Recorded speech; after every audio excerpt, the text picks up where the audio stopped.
use threading.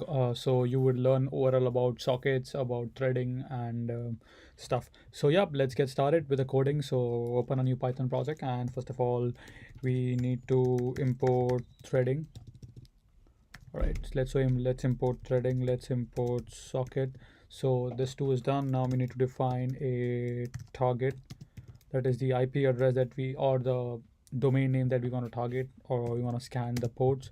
So let's try for Python programming.net. All right, once I'm done with that, now let's define a function known as port scan, which will take an argument known as port, and the default port would be 1 if you don't supply anything, because I don't want my program to crash. So now we're going to define a socket dot socket, and I'm going to define a TCP connection. So gonna be AFINet, comma, socket dot sock stream. So basically I have just defined a TCP connection. Let me just zoom out a little bit so it's visible. All right, so once you have done with that, now we need to set up a timeout. So we are gonna say s dot. So we're gonna say s dot set timeout equals to 0.5 milliseconds. All right, once we're done with that, we need to do a try block, because if the connection is not successful, we'll get an exception, right? Our program will crash. We don't want to do that. So I'm going to define a try block, and I'm going to say s dot connect. We have to connect. So with whom are you going to connect? It's going to be the target, comma, and of course it's going to take the port, right? So just type in the port, and now if the connection was successful, that means the port is open, and we want to print that. So port open, gonna do a string formatting, I'm gonna say port. All right, so once that is done, I need to close the connection as well, so make sure to do that as well. So con.close.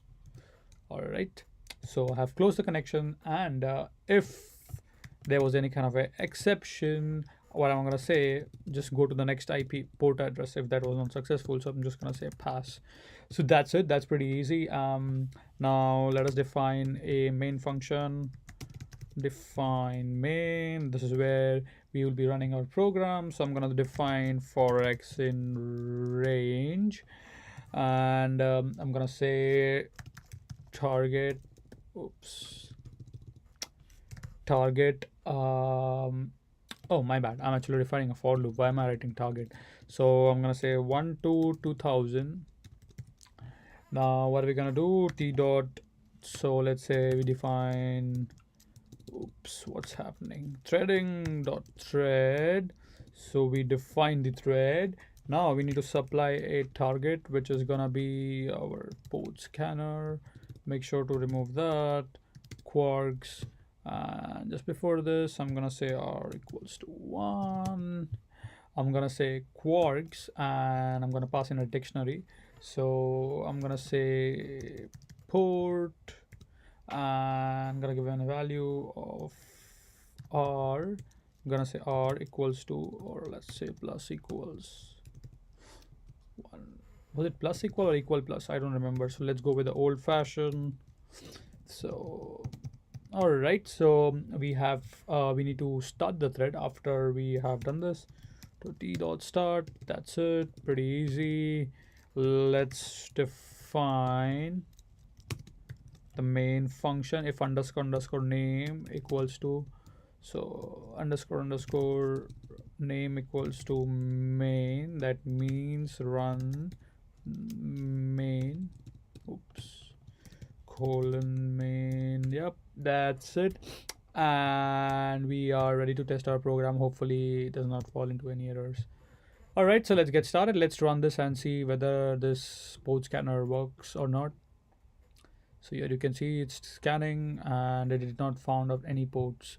Let me just make sure it's gonna be open. Let me just go over the code once again. So the target is Python programming.net. I just want to make sure that is proper. So just make sure that is proper. All right, so that's Python programming.net. Then I define the port, then I define the IP address, And let's just run it one more time. All right, so that's the same code. All right, so now you can see port 22 is open, port 80 is open. It works like it works fine. Let's try on few other IP address. Let's go to Google and get some domain. Let's say uh, Python. What? So let's go to this one. Let's go to inspect and get the IP address so we can do a port scanning on that. So I'm gonna go to network so I can get the IP address. Quickly go to the network. Network. All right, so container HTML. Let's use this one.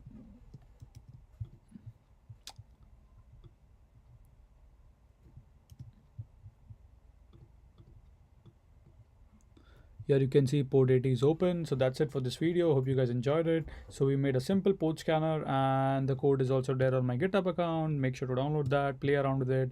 So that's it for this video. If you have any questions, comments, suggestions, please leave them in the comment section below and I shall try my best to get back to you as soon as possible. Thank you very much for watching the video.